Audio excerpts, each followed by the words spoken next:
Hello everyone, and welcome to the new episode about editing with Darktable. First of all, I wish you all Happy New Year. And with the beginning of this year, we also have a new version of Darktable. 4.6 comes with many new things and improvements, including an extended version of sigmoid tone mapper and a new primaries module. Both contributions, developed by Sakari Kapanen, are derived from the new method of color transformation called AGX and developed for Blender, which not only brings a huge improvement in the handling of colors in general, but especially in difficult lighting situations. As a user of the development version of Darktable, I had the opportunity to test this new method before new stable version was released, and I would like to demonstrate you the advantages of this new workflow in this episode. So, let's get started. First thing that I would suggest to do is to adjust the Darktable to that new workflow. And to do that, you need to go to the Preferences, Darktable Preferences, and to the Processing tab. And in that tab, you need to choose this option here, Auto Apply Pixel Workflows Defaults. You can click on the menu and choose Sigmoid, Scene-reffered Sigmoid option. And now when you are done that and you import a new raw files, that workflow will be automatically applied to the new raw files. But if you have already imported your raw files, you mask them or mark them and discard history, and the new workflow will be applied also on those raw files. But be careful if you have some edits not to destroy them. Apply it on the copy, or if you want to start from the beginning, you can then discard history. Okay, now we are ready, and let's see what can be done. So let's start with this one, and as you can see, this is a quite difficult lighting situation. We have here blue LED light, which is quite intense, and we have the whole scene that is quite oversaturated. So we cannot recognize any details in the smoke, and everything else is quite highly saturated. And let's see what can be done now with help of that new workflow. And as you can see, our photo looks like a mess here. But before we try to improve that, it's important to know that if you choose one of the 2 or 3 possible workflows, you will only have one of the tone mappers. In this case, we have sigmoid and it's active, and filmic is disabled. That's because you only need a tone mapper for that so-called view transform from the white gamut color space, working color space, into the color space that you need to export your photo. And that's in most of cases sRGB. And accordingly, don't try to use another additional tone mapper. So don't try to use, for example, combination filmic and sigmoid. You will get even bigger mess. Okay, but let's see how can we now improve the colors of our photo. So let's open the sigmoid module to see what kind of adjustments can be done there. And first 2 sliders, we have contrast and skew. These 2 options we will deal with a little bit later, because first we need to adjust the colors here. I need to remove that mess here. And for that, those sliders here are important. And first option is color processing per channel.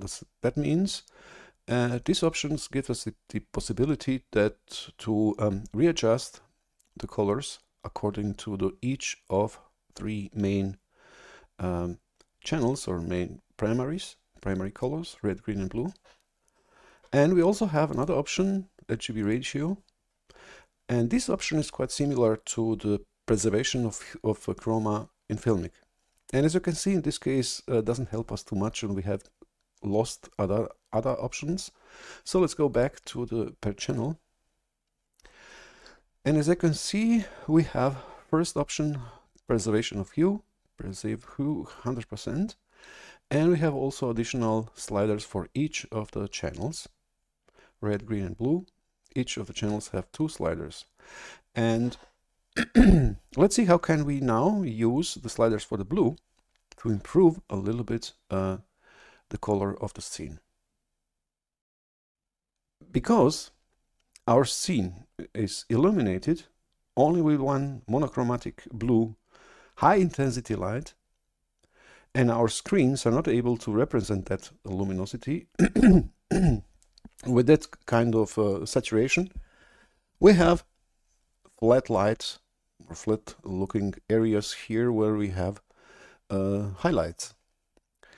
And this situation is quite similar to a situation that you would have if you want to have a different shades of blue, if you want to paint, for example, a blue sky, and you only have a poor blue. So you're not able to influence the luminosity of the blue. But what you can do, and this is done already for hundreds of years by painters, you can add a little bit white to that blue, and you will have illusion of the brighter blue. And without going to be in technical details, what these sliders do, the first slider, blue attenuation, does quite similar to that what I have described now. We have a poor blue, and we can practically, let's say, add a little bit of white to that area. And as you can see, if you're using the blue attenuation slider, we are, let's say, whitening that area in the highlights. And now we have illusion of the brightness. You can also say we have desaturated that intense monochromatic blue in highlights, but not that much in shadows and other areas. So let's go about there. And as you can see, we are practically adding green and red, but by preserving the ratio between those 3 channels, so that we don't change the hue of the blue, just the intensity. So you're practically losing the purity of the blue by adding other channels.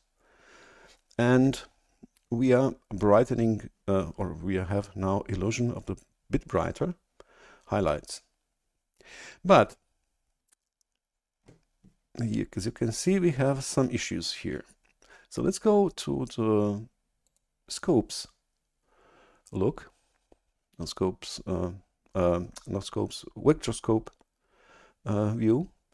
And you can see, if I move the slider back, we don't changing the hue that much. So also in the highlights now, we have a little bit blue, but that desaturated area doesn't look blue. And now we need to cope with another problem. And that is the problem with our perception. If we have monochromatic light, like in this example blue, and add the white to that, we have our perception shifts the hue in that area. As you can see, we have clearly the blue, didn't change anything that much, but we perceive this area more magentish. So that is so-called Abney effect. And you can see it also here.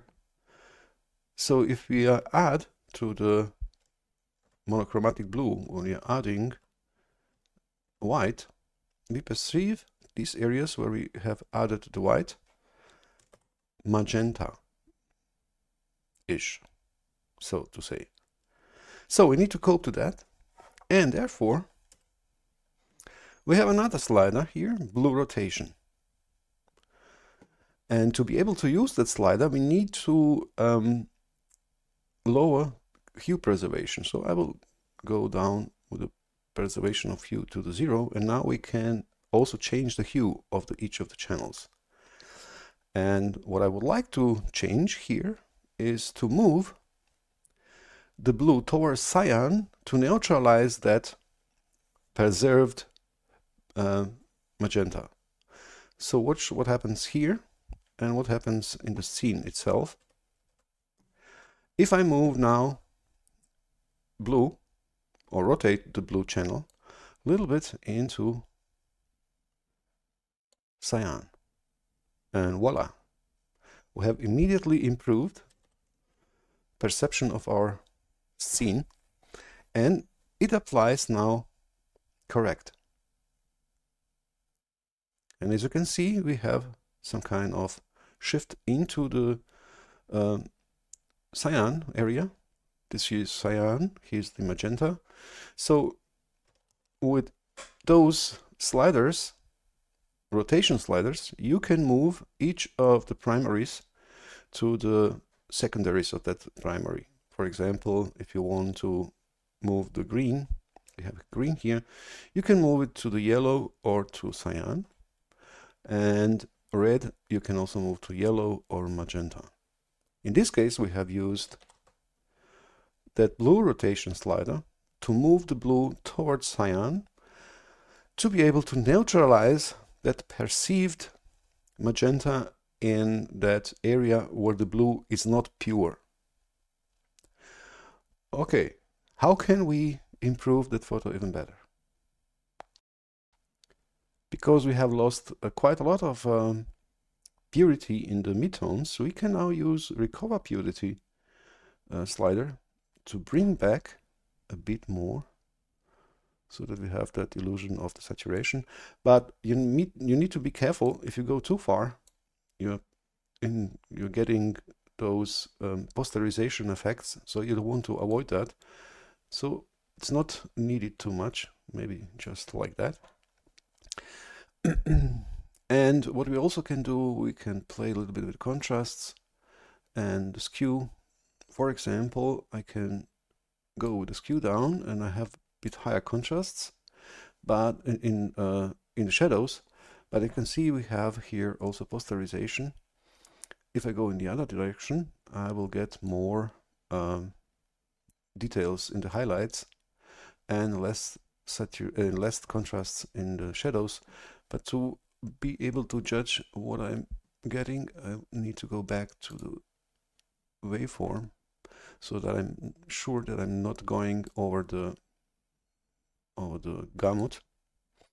And I think in this case, let me try, we can go down a little bit with contrast, overall contrast, and maybe just go in this direction with skew. And I think this is the quite nice looking photo now. We have every details. We didn't lose the details in the highlights. And the saturation is nice.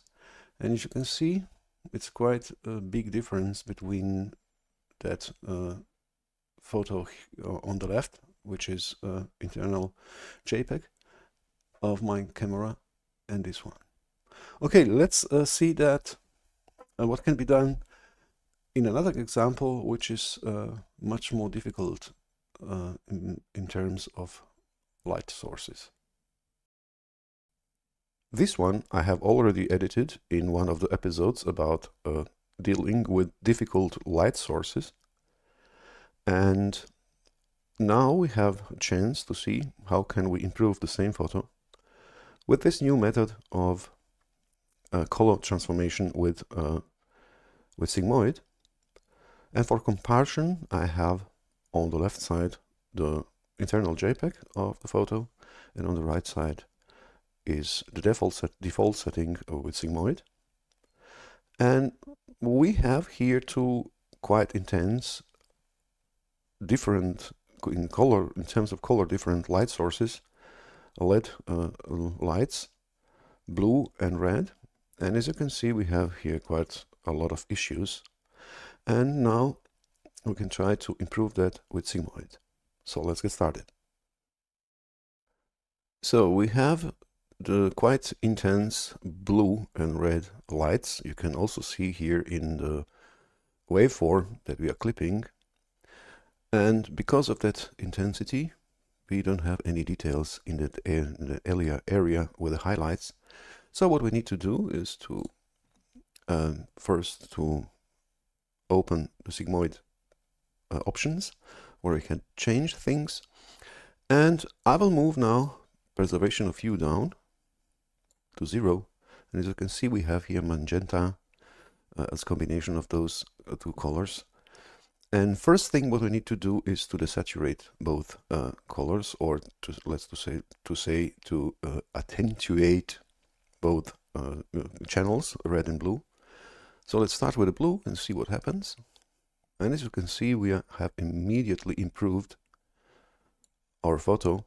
As you can also see, we are now back into gamut. And we can do that also with red a little bit. I don't think that red needs that much. And now we can also improve the blue color, because it looks now quite magentish. So we can use the blue rotation and go down until we are satisfied with the colors. Okay, what we also can do, we can go down with the contrast a little bit, and also with skew. And now we are in the gamut. Let's check that. Now we don't have any issues. For comparison, if I click here, you see how awful does look. And what we can try to do to recover a little bit purity. And now we have improved our photo quite a lot. And I don't think we need to do that much. For me, that would be enough. But we can make some other improvements here in terms of color. Now we have improved our highlights. So we have brought them back into the gamut by attenuation, and also have coped with Abney effect by changing the hue of the blue channel. And that area looks quite nice, but we can improve the colors, overall colors, even better, because as you can see in the mid-gray and shadow area, we have some kind of purplish look, and also the red is not completely red, it is some kind of orangey. Because we don't have a possibility to improve the white balance of that photo, because those two different light sources, we can now use another module, which is quite good for this kind of improvement, and that is RGB primaries module. Now, when we click on the primaries module, we see quite similar sliders as in sigmoid, but these sliders have a different purposes. You are changing the overall look of the photo with those sliders. This is practically, RGB primaries is practically a simplified or enhanced version of the channel mixer. And in this case, what we need to do, we need to rotate our channels a little bit. So let me go back to the vectorscope. For example, I need to change the rotation of the red into the magenta, and therefore I have the first slide a red hue. So I will go down a little bit into magenta, and now with that, now we have here a quite nice color, but we have also enhanced that purplish thing in the mid-grays, which is caused by the blue channel. And now we can do the same with blue hue. We can go down to the cyan, And as you can see now, we have just with those two sliders, we have improved the overall look of our photo quite a lot. And now we can also add the purity of those two channels so that we have a bit more saturation in the mid-tones. Let's say something like that. And if you see the vectorscope before and after, we have just rotated a little bit the colors clockwise, and now we have improved our overall look quite a lot. Now we have blue and red and don't have those strange purplish look. As you have seen, just by moving a few sliders in the sigmoid tone mapper module to improve the gamut of the colors and also the hue shift caused by Ebony effect by our perception on one side and on the other side to be able to rotate the hue of individual channels in the primaries module, we are able to improve the photo quite quick in 0 time. That won't be, you won't be able to do that with another method that quickly.